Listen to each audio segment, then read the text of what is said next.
దక్షిణ కాశీగా ప్రసిద్ధి చెందిన వేములవాడ శ్రీ రాజరాజేశ్వర స్వామి ఆలయం ఇప్పుడు కొత్త రూపురేఖలతో మరింత వైభవంగా మారనుంది. లక్షలాది భక్తులు ఎదురు చూస్తున్న ఆలయ విస్తరణ పనులకు తెలంగాణ ప్రభుత్వం శ్రీకారం చుట్టింది. స్వామివారి ఆలయాన్ని విస్తరించేందుకు ప్రణాళికలు సిద్ధమయ్యాయి. జూన్ 15వ తేదీ నుండి ఈ విస్తరణ పనులు ప్రారంభం కానున్నాయి. ఈ విస్తరణ పనులు గర్భాలయంలోని మూల విరాట్కు ఎలాంటి ఇబ్బంది కలగకుండా ఆగమ శాస్త్రానుసారంగా జరగనున్నాయి. రాజగోపురాల నిర్మాణం, గర్భాలయ విస్తరణ, ప్రకారాల వెడల్పు, భక్తులకు అధునాతన సౌకర్యాలు ఇవన్నీ ఈ ప్రాజెక్టులో భాగంగా చేయనున్నారు. మొత్తం 127.65 కోట్లతో 3 దశల్లో పనులు జరగబోతున్నాయి.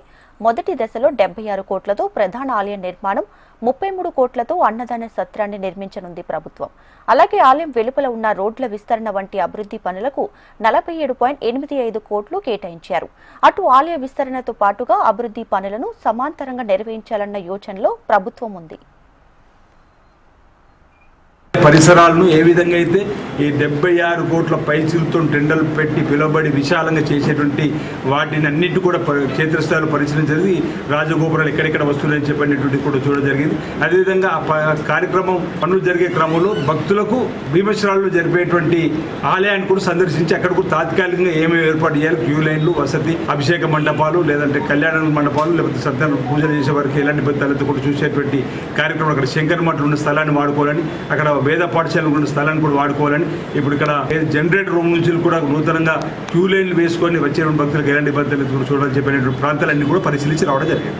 ఎప్పటి నుంచి ప్రారంభం అవుతారంటే గుడి ఆలయం కూడా ఈ నెల ఆఖరి వారంలో శృంగేరి పీఠం వారి అనుమతులు పూర్తి స్థాయిలో తీసుకున్న తర్వాత, వారి యొక్క శ్రీముఖం అందిన తర్వాత టెండర్ ప్రక్రియ ఇక్కడ ఆర్ఎండ్బి శాఖ అధికారులు రావడం జరిగింది. అన్ని ఏర్పాట్లు వాళ్ళు కూడా సాంకేతిక పరంగా చేసి పెట్టుకున్నారు. శృంగేరి పీఠం అనుమతులు రాగానే ఆర్ఎండ్బి వాళ్ళు బహుశా మొదటి వారంలో టెండర్లు పిలిస్తే టెండర్ ప్రక్రియ 15 రోజులు 21 రోజు ఉంటుంది. ఆ తదుపరి వచ్చిన వాటితో జూన్ 15వ తేదీ అని ఒక టెంటేటివ్ డేట్ పెట్టుకున్నాం. జూన్ 15 తర్వాత పనులు ప్రారంభం చేయాలని చెప్పి అనుకున్నాం. అప్పటి నుంచి దర్శనాలు భీమేశ్వర ఆలయంలో.